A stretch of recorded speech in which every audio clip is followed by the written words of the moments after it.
On the count of three, everybody run back to your fantasy. Now. What up, everybody? It's your girl Drea O, and as you know, I'm everywhere you go. And right now, I'm in the Windy City, the city of winds, and I have a very special friend with me right now, Vic Spencer. What up? What up? How are you? I'm doing well. How about yourself? I'm good. How are you feeling today? Feeling like the best rapper alive right now. In Chicago, the best rapper alive, or the best rapper in Chicago? Both. Controversial. Yeah, both. Ooh. You know what I'm saying? Chicago just for these local nobodies, you feel me? But for the world, for the competition aspect. You know what I mean? All right. So what makes you different? So for all those that aren't familiar with Vic in the movement, talk to me a little bit about who you are, what makes you stand out.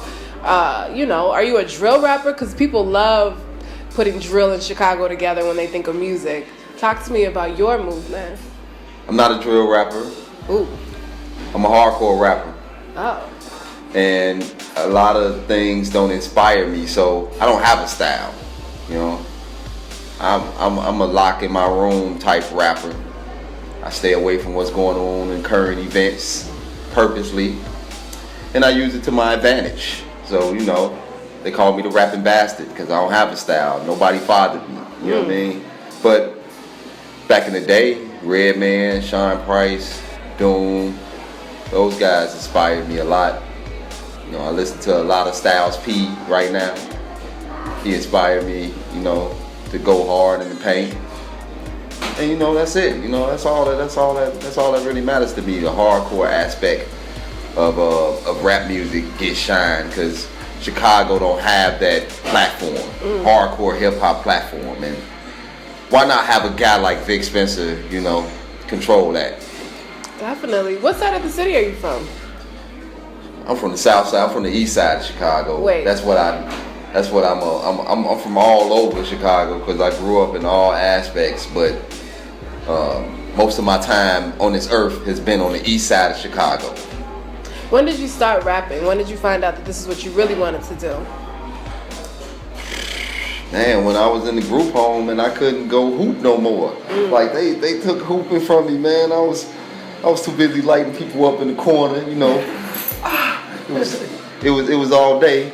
And I was restricted because I was in this group home. So in order for me to... How did you end up in the group home? My parents, man, they was on drugs. And I had to move on. I had to go on with life. They had lost custody of me and my siblings. How old were you?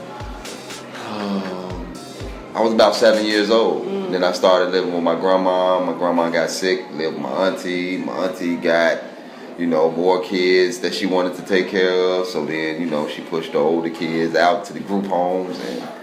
And, about 15, 16, I've been in like 2-3 group homes. You know what I'm saying? So, I had a deep, rough growing up, but I persevered, I endured.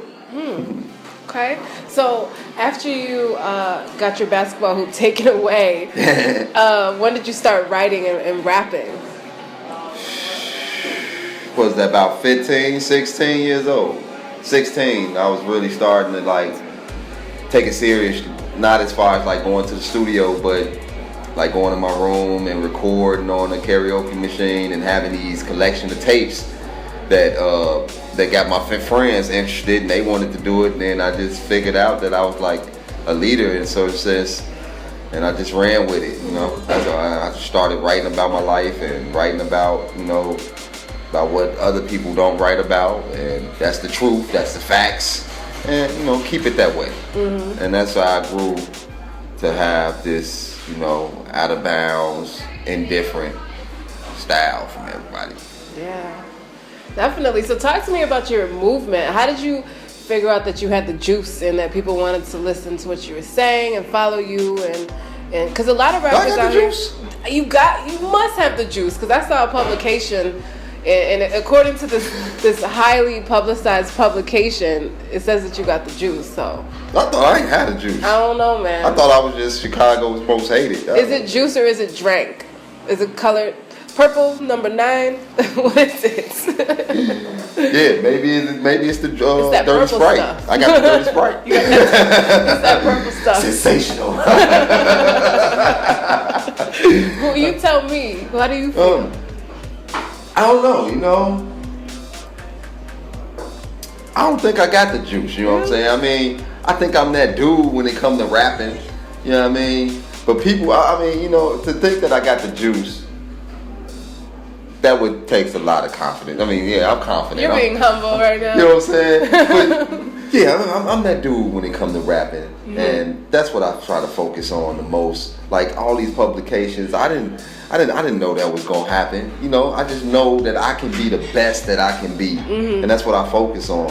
And when these lists and things happen, and it gets better every year, I say, hey, hats off to what I've been doing all year, working hard in the studio, you know, making my listeners proud, and you know, just coming up, curating the best music possible. That's all that I'm focused on. Whatever comes, it comes. But it just shows everybody else that he's working. You know, I'm on an important list with no label, no PR. Yes. So talk to me about this list right now. Like, I think 2015 has been an amazing year for you, and all the years are just getting better and better. So let's talk about your 2015, and let's end it off with the list, because that just recently came out. And for those that don't know, what list is it? It's the Rolling Stones top 40 rap albums of the year, 2015. And you're not on no label. No PR. That's crazy. No machine. Like what? It's just me and my engineers. Shouts to DC and Doc and my management. How did that happen? How did that happen? It's all pure work. That's all we ever focused on. Like us four individuals, like that's all that I mean, even individually, we all work at a certain kind of ethic that, you know, it's not overwhelming. It's rewarding. We know it's rewarding in the end, and we just continue to do what we do, and that's what we do. We work hard, and that's the focus. You know, I ain't nothing else to focus. You know, these rappers not even the focus. The publications is not the focus. Like people do that stuff for that, to get the people aroused, to get the public, the blogs, some type of hits. Like we ain't doing it for that. We doing it off pure talent, pure skill. And, you know, we sharpen blades over here, so we just keep working, you know. How did you feel when you saw it? Where were you? Who told you? Like, what was the deal? I was in the crib with a broke phone, right? Oh, no. So...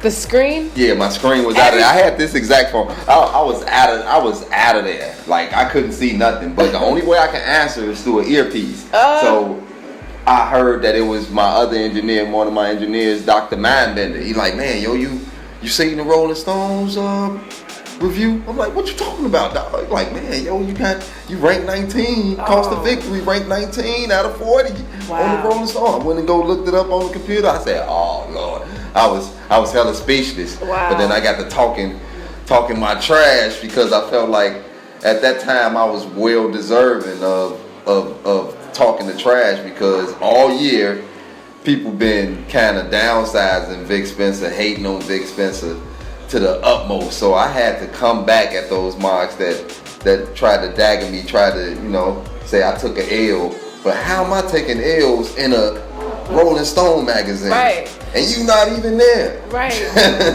So what were the naysayers saying, and why were they saying these things? How did that come about?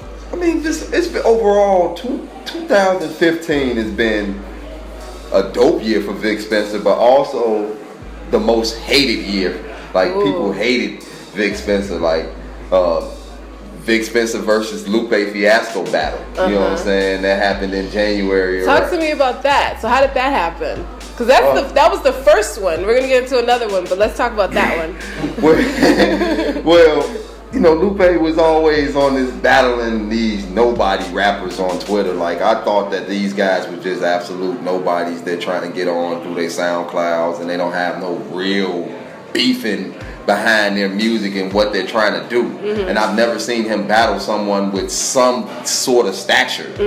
And like the Twitter realm, he's known for key battling cats. And I was like, I just put him to the test, you know. I was following him, you know. I seen it happen, and I was like, man, you need to battle somebody that got some real sense from Chicago, got some real real talent that's up there you don't know about. Because he's from here. Did you know him when he was out here? No, I didn't. Okay. You know, I know he's from here. Know he's from the West Side or Oak Park, whatever. But I seen him battling these cats, and I was like, man, you need to battle somebody that's right. Gonna give you a run. Right. So a lot of people egged him on. He ignored me for a while.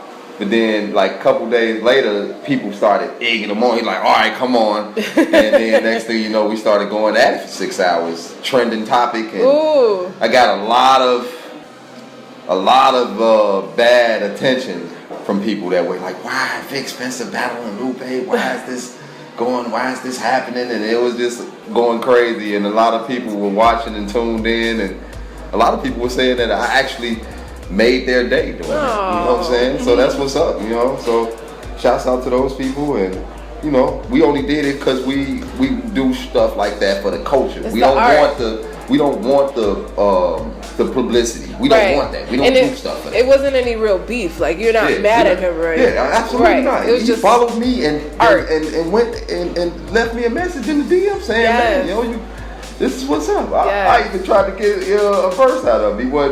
He ignored that one. I think he was in Asia at the time, but right. it's all good. It's Shouts cool. to Lupe. We love you, Lupe.